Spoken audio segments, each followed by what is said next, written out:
आणि आता एक नजर टाकणार आहोत मुंबई आणि पुण्यातल्या न्यूज टॉप 9 वर। म्हाडाच्या मुंबई मंडळाला घरांच्या विक्रीतनं लॉटरी, घरांच्या सोडतीतनं तब्बल 1391 कोटी रुपयांचा महसूल।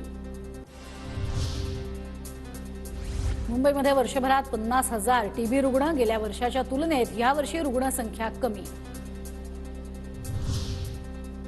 मुंबईतील नालेसफाईची कामं 15 मे पर्यंत पूर्ण करण्याच्या सूचना, कामं संथ गतीनं होत असल्यानं पालिका प्रशासन ॲक्शन मोडवर।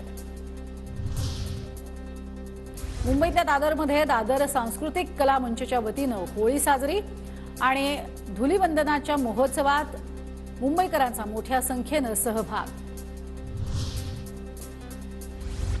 लोकसभा निवडणुकीच्या सभांसाठी पिंपरी चिंचवडमधील 66 ठिकाणं निश्चित ठरलेल्या सभास्थळांव्यतिरिक्त इतर ठिकाणी राजकीय पक्षांना सभा घेता येणार नाही।